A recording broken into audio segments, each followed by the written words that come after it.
Saudara-saudara, kemarin saya membuat video membantah tuduhan sola scriptura tidak alkitabiah di video sebelum ini, dan sudah ditanggapi oleh Allegro dengan video ini.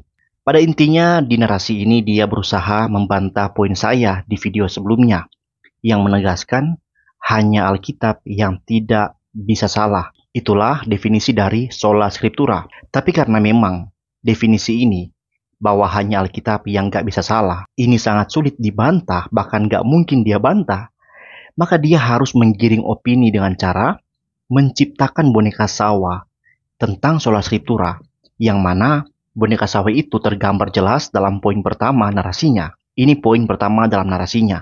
Mari kita bahas. Vamonos. Jadi, sola scriptura, doktrin yang mengklaim hanya Alkitab, tapi tidak ada di Alkitab. Tidak ada.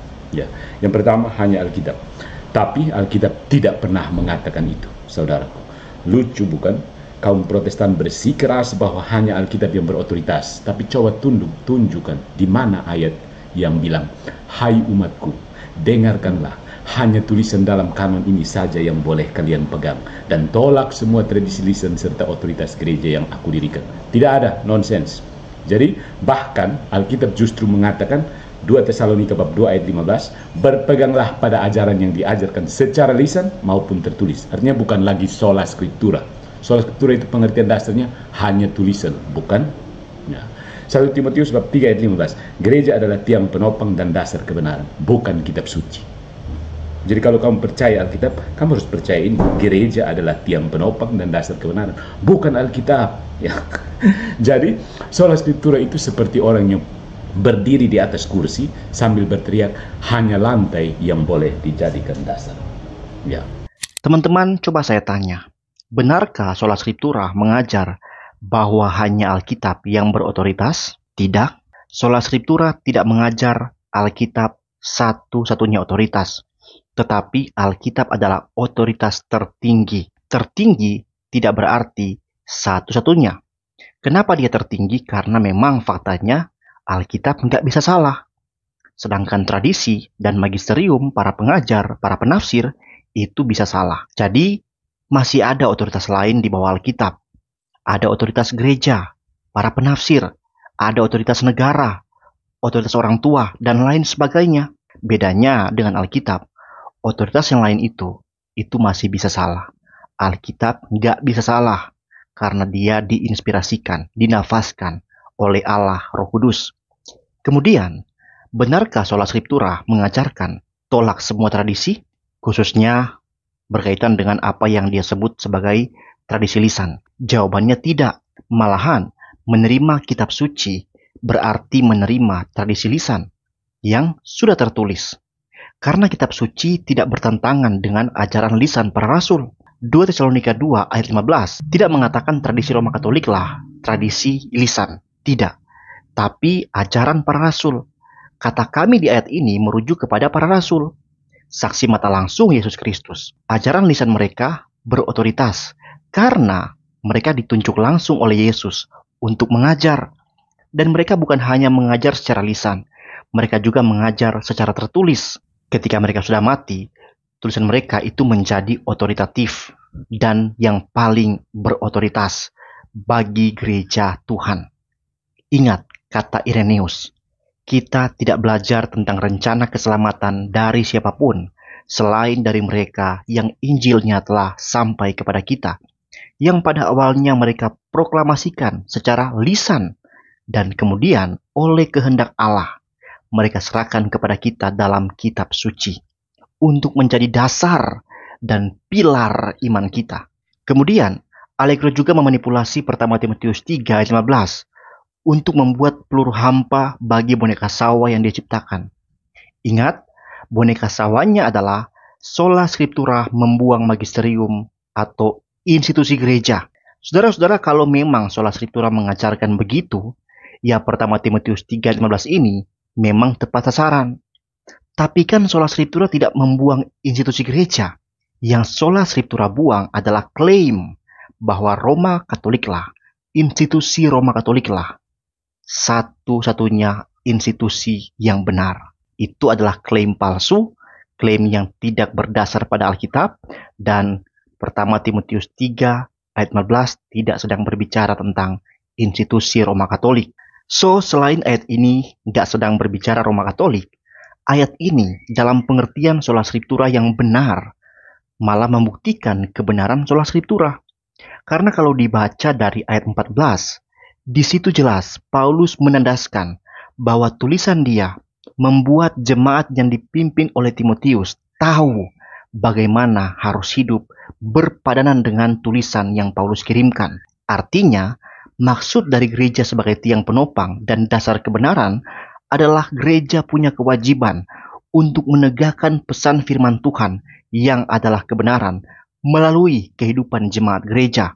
Jika sebuah institusi gereja tidak mengajar, tidak membuat umat mempraktikkan hidup sesuai firman, maka gereja itu sedang tidak menopang dan tidak menjadi landasan di mana kebenaran harus dihidupi. So, pertama Timotius 3 ayat 15 tidak menolak sola scriptura dalam pengertian yang sebenarnya, malah membuktikan bahwa tulisan Paulus adalah kebenaran yang harus diakui, diterima, dihidupi, ditaati oleh Timotius, sang gembala, dan oleh seluruh jemaat yang Timotius pimpin. Gereja adalah tiang penopang dan dasar bagi kebenaran, bukan kebenaran itu sendiri. Apa itu kebenaran? Yohanes 17 ayat 17, firman mulah kebenaran. Gereja yang sejati adalah gereja yang taat pada firman, bukan tunduk pada Paus Roma Vatikan, yang sama sekali bertentangan dengan firman Tuhan malahan. Di mana para rasul mengajarkan Paus di Roma adalah wakil Kristus. Tidak ada. Kristus tidak perlu diwakilkan. Dia hidup, dia memimpin dari sorga melalui Roh Kudus dengan pedoman firman Tuhan. Di mana para rasul mengajarkan orang Kristen harus sujud dan cium patung. Di mana para rasul mengajar bahwa kita boleh berdoa kepada orang mati. Di mana para rasul mengajar bahwa orang Kristen boleh berdoa kepada Maria, atau Maria adalah partner penebus, co-redemption. Nggak ada tuh, nonsense. So, itulah boneka sawah yang dia buat disertai dengan 2 ayat yang dia manipulasi sedemikian rupa sehingga menjadi peluru hampa pertama untuk menembak boneka sawah yang dia ciptakan. Pada saat ini, sebaliknya, saya pakai 2 ayat itu yang dia manipulasi itu menjadi ayat yang membuktikan bahwa sola scriptura itu alkitabiah dari ayat itu. Lagi pula aneh sih, mau pakai Alkitab untuk menyerang kebenaran Alkitab adalah kebenaran yang tidak bisa salah. Ini benar-benar kelakuan iblis ya. Pakai firman untuk menggoda Hawa. Pakai firman untuk menggoda Yesus. Firman Tuhan dimanipulasi untuk kepentingan si iblis ini. Apakah institusi Roma Katolik ini adalah institusi dari iblis? Mau melawan firman pakai firman? Stoplah melakukan hal itu. Yang terakhir, sola scriptura tidak mengajarkan hanya lantai yang boleh dijadikan dasar. Tidak ada seperti itu. Tetapi setiap orang, setiap kursi, setiap benda harus berdiri di atas lantai saja. Jangan tambah-tambahin pasir, ya. Jangan, nanti kepleset. Apa itu pasir? Itu adalah ajaran-ajaran yang tidak alkitabiah. Pasir itu harus disapu bersih. Setuju? Nah, itu poin pertama. Dia membuat boneka sawah dan disertai peluru hampa yang pertama. Kita masuk ke peluru hampa yang kedua. Dasar. Ya. Nah, yang kedua, Alkitab cukup, tapi kanon Alkitab tidak ditentukan oleh Alkitab. Ya, Protestan mengklaim Alkitab sempurna dan cukup, tapi mereka lupa satu hal kecil. Alkitab tidak menentukan daftar isinya sendiri. Siapa yang memutuskan 23 kitab perjanjian baru bukan Alkitab, tapi Gereja Katolik. Konsili Hippo 393 dan Kartago 397. Tanpa otoritas gereja, Protestan bahkan tidak bisa tahu apakah wahyu itu inspirasi atau surat Barnabas. Ya, jadi sola scriptura itu seperti memotong ranting pohon yang sedang Anda duduki, bunuh diri. Ya. Saudara-saudara, coba kalian perhatikan apa asumsi yang liar di balik argumen ini. Asumsi liar di balik argumen ini, di balik peluru hampa ini, terletak di kata menentukan kanon. Bahwa yang menentukan kanon itu adalah gereja Katolik, dalam pengertiannya Katolik Roma. Tapi saudara-saudara, pertanyaannya apakah sebelum 393 dan 397 umat Tuhan belum punya kitab-kitab perjanjian baru yang kita miliki saat ini? Tentu, Orang Kristen sudah punya. Karena di tahun 100 saja, seluruh isi perjanjian baru sudah tersebar mulai dari kepada siapa kitab itu dialamatkan. Ada di Korintus, ada di Galatia, di Roma, di Efesus, di Filipi, Kolose, jemaat-jemaat yang menerima kitab Wahyu dari Yohanes. Keempat Injil pun sudah beredar luas di kalangan Kristen pada abad pertama. Origenes yang hidup sekitar tahun 185 dan 253 Masehi berkata, sebagaimana sudah diketahui, ada 4 Injil yang satu-satunya tidak diperdebatkan di antara umat Allah yang benar, yaitu Injil menurut Matius, Markus, Lukas, dan Yohanes. Origenes, Homilis on Luke, fragmen pertama. Saudara-saudara jelaskan, kitab-kitab itu sudah otoritatif terlebih dahulu jauh sebelum ada konsili Hippo dan Kartago. Nah, kalau begitu pertanyaannya, apa yang dilakukan di konsili Hippo 393 dan Kartago 397? Yang dilakukan di konsili itu adalah mengakui, bukan memberi atau menentukan otoritas bagi kitab suci. Mereka tidak memberikan otoritas, tidak menciptakan firman, tidak menentukan firman. Tetapi mereka hanya mengakui daftar kitab-kitab apa saja yang adalah kitab-kitab yang sudah diterima oleh gereja dari para rasul Yesus Kristus. Ini memang diperlukan untuk menolak Injil-Injil palsu atau surat-surat palsu yang diedarkan di jemaat mengatasnamakan rasul. Tetapi bukan rasul. Athanasius yang sudah mati sebelum konsili Hippo dan konsili Kartago, dia hidup sekitar tahun 296 sampai 373. Dia bilang, dalam kitab-kitab ini saja, ajaran kebenaran dinyatakan sebagai firman Allah, dan tidak ada orang yang boleh menambah atau mengurangi daripadanya. Saudara-saudara, sederhananya, konsili itu diadakan sebagai bukti bahwa gereja mau mentaati firman Tuhan saja. Tidak boleh ditambahkan, tidak boleh dikurangi. Sesuatu yang beredar, yang dikatakan punya otoritas yang sama dengan firman, itu harus ditolak, harus dibuang. Mengatakan gereja menentukan kanon, itu seolah-olah mengatakan termometer menentukan suhu. Padahal termometer hanya mengukur apa yang sudah ada. Demikian juga kanonisasi oleh gereja hanya mengafirmasi kitab-kitab apa saja yang sejak awal telah menunjukkan otoritas ilahinya yang melekat. So, kalau kita paham seperti ini, maka kita bertanya, saudara-saudara, benarkah sola scriptura itu seperti memotong ranting pohon yang sedang kita duduki? Tidak, itu false analogi. Analogi yang benar adalah sola scriptura itu adalah membersihkan jamur-jamur beracun dari pohon umat yang kudus. Apa saja jamur beracun itu? Paus di Roma sebagai wakil Kristus dan otoritas Roma Katolik sebagai yang tertinggi di dunia. Orang Kristen boleh sujud dan cium patung. Maria dikandung tanpa dosa asal. Roti serta anggur bisa berubah substansinya. Dan banyak lagi jamur-jamur yang lain yang memang bertumbuh di pohon kebenaran milik Allah. Dan sebaiknya jamur-jamur itu dibuang sih. Itu peluru hampa yang kedua. Mari kita masuk melihat peluru hampa yang ketiga. Yang ketiga, tradisi itu berubah, Alkitab tidak. Tapi tanpa tradisi mereka tidak tahu apa itu Alkitab. Protestan suka mengejek tradisi Katolik karena berubah, tapi mereka lupa bahwa tanpa tradisi mereka tidak akan tahu bahwa Yesus itu Allah.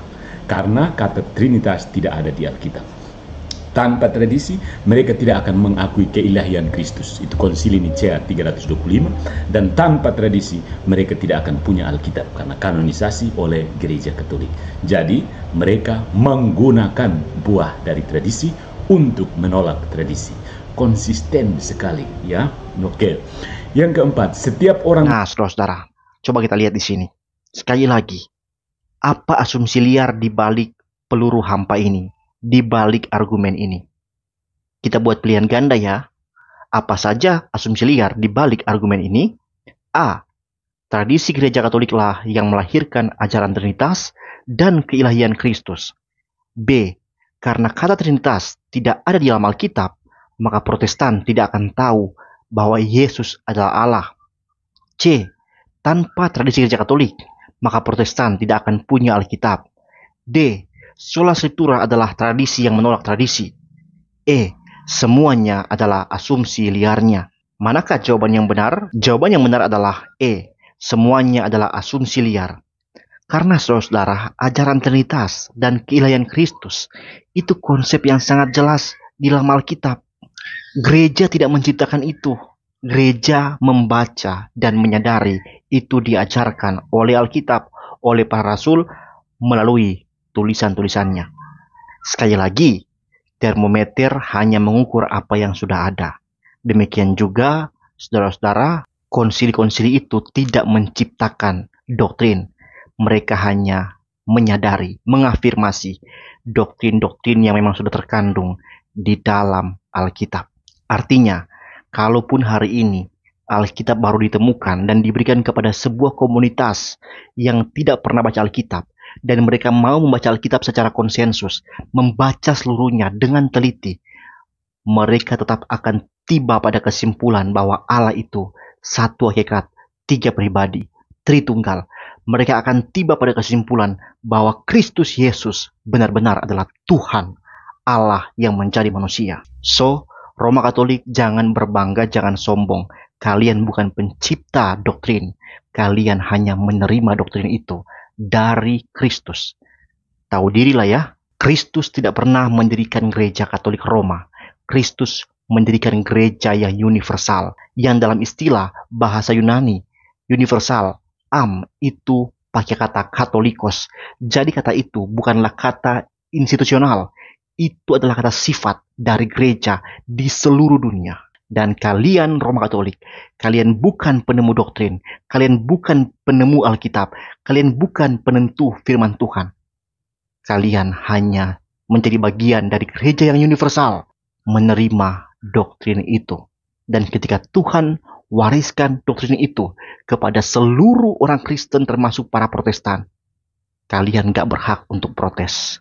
Kalian gak berhak untuk mengatakan bahwa itu milik kalian. Tahu malu lah ya. Jadi saudara, sola scriptura itu gak menolak tradisi.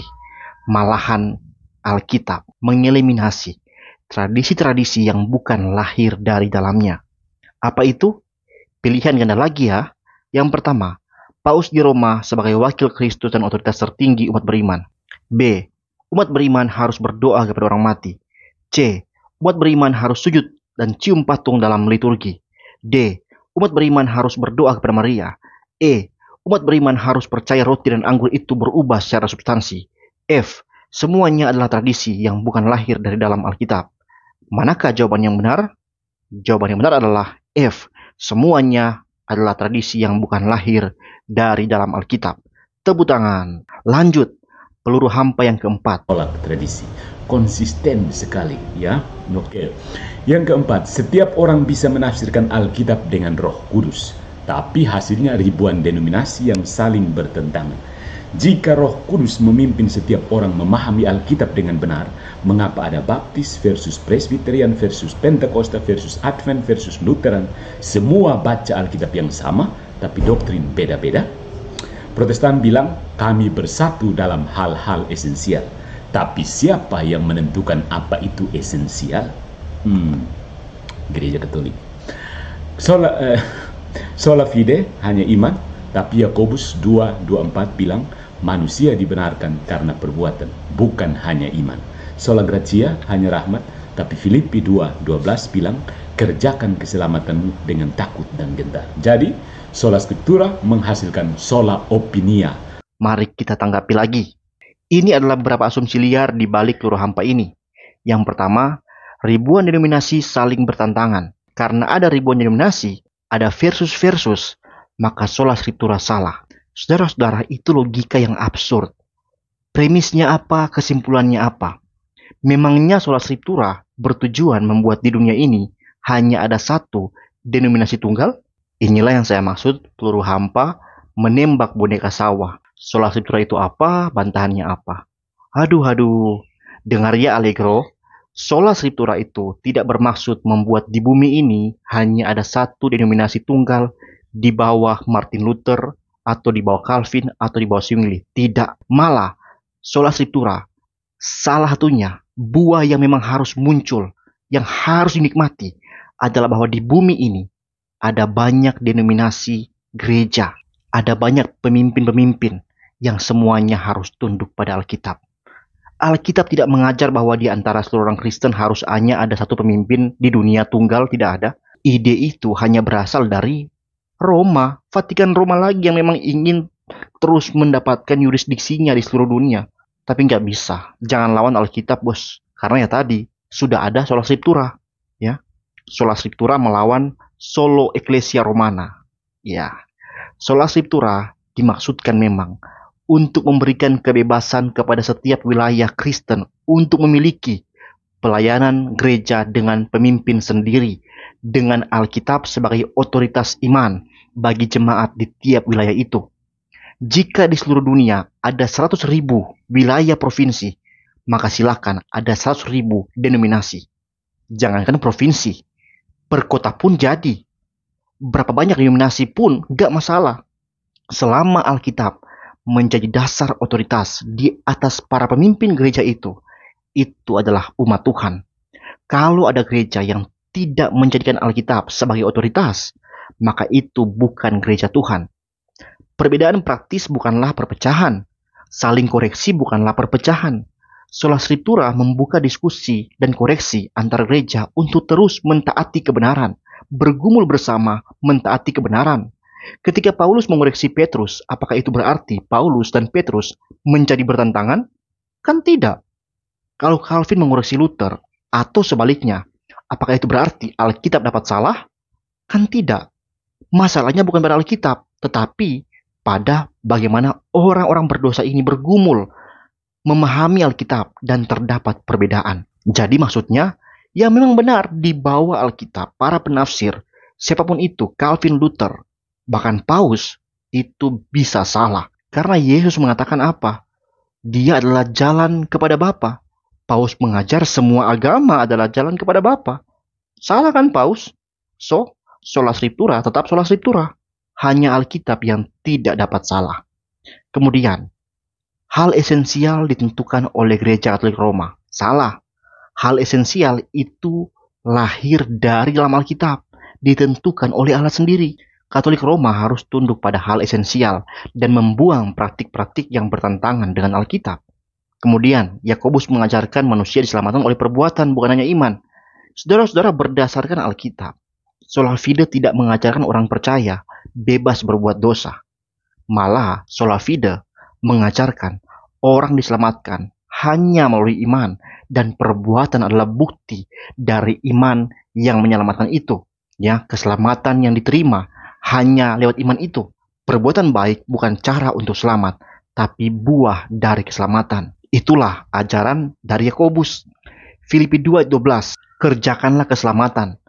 Tapi Romo nggak berani baca ayat 13, bahwa orang dapat mengerjakan keselamatan itu karena Allah yang mengerjakan itu di dalam orang itu. Jadi nggak ada pertentangan di sini dengan Protestan. Ya, itu semua adalah peluru hampa yang keempat. Semuanya hanya bunyinya kuat, tapi kosong, tidak kena sasaran. Ya, kepada boneka sawah pun yang dia buat, itu nggak kena sasaran. Ya. Kemudian, mari masuk ke peluru hampa yang kelima. Ini adalah peluru hampa atau argumen yang kelima. Kan sola opinia, hanya pendapat masing-masing. Yang kelima, Gereja Katolik menambahkan tradisi, tapi Protestan menghapus 7 kitab dari Alkitab. Protestan mengklaim Katolik menambah-nambah doktrin, tapi mereka sendiri menghapus 7 kitab, Tobit, Yudit, Makabe, dan lain-lain yang dianggap kanonik selama 1500 tahun. Atas dasar apa? Martin Luther bilang, saya tidak suka. Dia bahkan mau buang Yakobus karena bertentangan dengan sola fide. Jadi, sola scriptura sama dengan solo Luther. Benarkah Protestan menghapus 7 kitab? Jawabannya tidak. Karena pada masa reformasi, Katolik Roma sendiri pun belum menentukan 7 kitab itu sebagai daftar kanon Katolik secara resmi. Belum. 7 kitab Deuterokanonika secara resmi diakui sebagai daftar kanon oleh Roma Katolik itu baru di Konsili Trente, jauh setelah reformasi gereja. Jadi Protestan tidak membuang 7 kitab. Protestan hanya ingin setia kepada standar kitab yang otoritatif di masa reformasi Protestan itu sendiri. 7 kitab yang hari ini masuk ke dalam daftar perjanjian lama Alkitab Katolik Roma itu sebenarnya muncul setelah tahun pewahyuan di perjanjian lama. Tahun pewahyuan di PL itu berakhir pada nabi terakhir Maliaki sekitar tahun 400-an. sebelum Masehi. Setelah itu, tidak ada lagi nabi, tidak ada lagi wahyu, tidak ada lagi utusan Tuhan. Utusan Tuhan setelah Nabi Maliaki 400 tahun kemudian, itu baru muncul Yohanes Pembaptis. Gak ada nabi yang otoritatif. Dan 7 kitab Deuterokanonika itu muncul setelah tahun 400. Setelah Nabi Maliaki, di mana pewahyuan sudah berhenti. Yang paling tua itu muncul tahun 200 sebelum Masehi. Itu berarti memang 7 kitab itu bukanlah wahyu, bukanlah firman Allah, dan tidak setara statusnya dengan 39 kitab Perjanjian Lama yang Protestan pegang hari ini. Kemudian, apakah karena Luther pernah tidak berniat menerjemahkan kitab Yakobus, maka sola scriptura salah? Kan tidak. Kalaupun Luther melakukan itu adalah kesalahan Luther. Dan meskipun begitu, ingat, reformator bukan hanya Luther, ada John Calvin. Kalaupun Luther memang jadi membuang kitab Yakobus, maka Roh Kudus pasti akan pakai Calvin untuk tetap mendaftarkan Yakobus. Tapi kan faktanya Luther nggak membuang. Luther nggak melakukan itu. Dia tetap menerjemahkan dan memberikan terjemahannya bersama dengan kitab Yakobus kepada jemaat. So, what's the problem? No problem. Peluru hampa. Yang terakhir, kesimpulan. Kesimpulan dari peluru-peluru hampa. Jadi kesimpulannya, sola scriptura adalah doktrin yang tidak alkitabiah, tidak logis, dan tidak berkelanjutan. Tidak alkitabiah, Alkitab tidak pernah mengajarkannya. Tidak logis, Anda butuh otoritas di luar Alkitab untuk menentukan apa itu Alkitab. Tidak berkelanjutan, menghasilkan perpecahan tanpa akhir. Jadi, jika Anda benar-benar percaya hanya Alkitab, mungkin sudah saatnya Anda menjadi Katolik. Karena tanpa gereja, Anda bahkan tidak akan punya Alkitab untuk dibaca. Sola Scriptura, more like sola absurdia. Follow for more. Kalian sendiri yang putuskanlah, teman-teman. Coba lihat, teman-teman. Benarkah sola scriptura tidak alkitabiah? Kita sudah bantah tadi kan? Dengan 2 ayat yang dia pakai untuk membantah sola scriptura, malah kita pakai untuk meneguhkan sola scriptura. Dan masih banyak lagi ayat yang lain.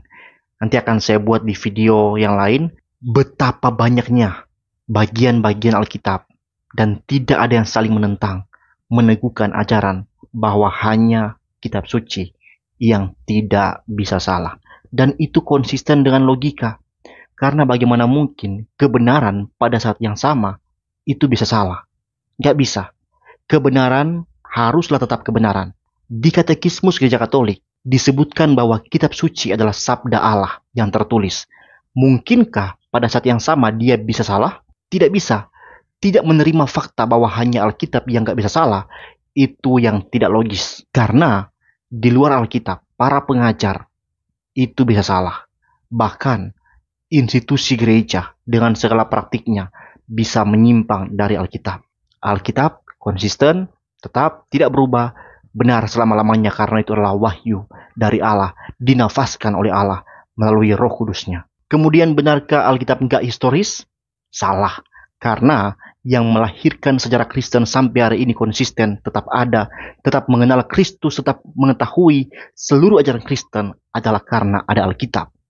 Para rasul, mereka menerima ajaran Alkitab dari Kristus. Kristus membawanya dari sorga. Dan para rasul ini yang menerima ajaran Kristus, mereka mengajarkannya melalui lisan dan tertulis. Ketika mereka mati, pengajaran lisan mereka berhenti, tapi tulisan mereka tetap ada sampai selama-lamanya. Saudara-saudara yang Roma Katolik, para romo, para imam, para kardinal, paus, jangan sekali-sekali kalian merasa kalianlah yang memberikan status otoritatif kepada kitab suci. Jangan. Termometer hanya mengukur, bukan memberikan suhu pada apa yang diukur. Mengatakan gereja yang menentukan kebenaran itu adalah tidak logis. Ibarat mengatakan cahaya teranglah yang menjadikan bola matahari. Padahal sebaliknya, bola mataharilah yang melahirkan cahaya terang. Sejak kapan cahaya terang mengklaim bahwa mereka lah yang menciptakan bola matahari? Itu nonsens. Yang terakhir, saya mau tegaskan sekali lagi, apa arti sola scriptura? Sola Scriptura tidak mengajarkan bahwa gereja hanya butuh Alkitab dan membuang semua tradisi. Sama sekali tidak. Sola Scriptura mengajarkan bahwa hanya Alkitab, Sola Scriptura, yang tidak bisa salah. Dengan kata lain, dan ini nggak berarti bahwa orang Kristen nggak perlu lagi sidang gereja, nggak perlu lagi ajaran-ajaran yang pernah ditemukan dari Alkitab oleh para bapak gereja. Tidak. Sola Scriptura tidak mengajarkan bahwa tidak ada otoritas di luar Alkitab, bahwa tidak ada para pengajar di luar Alkitab. Tidak. Sola Scriptura mengajarkan otoritas di luar Alkitab harus sesuai dengan Alkitab, harus diuji oleh Alkitab, karena itulah ukuran kebenaran. Jadi boleh ada otoritas gereja, boleh ada para pengajar, boleh, harus malahan, tapi jangan pernah itu bertentangan dengan Skriptura, karena hanya Alkitab yang tidak bisa salah, hanya Alkitab otoritas tertinggi, hanya Alkitab ukuran mutlak, mengukur segala sesuatu termasuk para pengajar, para penafsir, para diaken, para penatua, para pendeta, para gembala, para paus, mereka semua harus dinilai berdasarkan Alkitab. Sola Scriptura mengajarkan otoritas di luar Alkitab tidak boleh bertentangan dengan Alkitab. Otoritas di luar Alkitab harus tunduk pada Alkitab. Sola Scriptura sudah berhasil meruntuhkan Sola Ecclesia Romana sampai hari ini dan akan terus berkelanjutan. Sola Ecclesia Romana sudah nggak lagi Sola Ecclesia Romana, karena sudah ada Protestan dengan senjata basoka. Sola Scriptura, Sola Ecclesia Romana hanya pistol air, piu-piu. Sola Scriptura tidak menghasilkan perpecahan. Sola Scriptura menghasilkan ribuan denominasi per wilayah yang tunduk pada satu pemimpin di sorga, Kristus yang hidup, pendiri gereja Katolik dalam arti universal, bukan Katolik institusional Roma Vatikan yang gak ada apa-apanya. Gak perlu ada wakil Kristus yang kalah ganti, mati ganti, gak perlu. Padahal Kristus di sorga memimpin melalui Roh Kudus dengan pedoman Alkitab, tidak pernah kalah ganti, tidak pernah mati. Kristus hidup, duduk di sebelah kanan Bapa, menjadi imam besar bagi seluruh orang percaya. Amin, saudara. Amin. Haleluya. Saudara-saudara, Allegro mengakhiri dengan mengatakan, tanpa gereja dalam arti Katolik Roma, maka Protestan tidak punya Alkitab untuk dibaca. Lihat lagi-lagi ya, termometer menciptakan suhu. Salah ya saudara. Tanpa Alkitab, gereja apapun itu sampai hari ini tidak akan tahu siapa Allah Tritunggal, siapa Kristus, dan seluruh ajaran Kristus. Tidak akan tahu. Karena seluruh ajaran inti dalam Alkitab itu berasal dari Kristus, bukan dari gereja. Gereja hanya menerima itu dan meneruskan itu kepada jemaat. So, Sola Scriptura bukan Sola Absurdia. Yang absurd itu adalah Sola Ecclesia Romana. Ecclesia Romana berusaha menjadi Sola, tapi sudah nggak bisa lagi menjadi Sola. Ecclesia Romana sekarang hanya jadi salah satu dari ribuan denominasi di seluruh dunia. Goodbye, papis. Tuhan memberkati.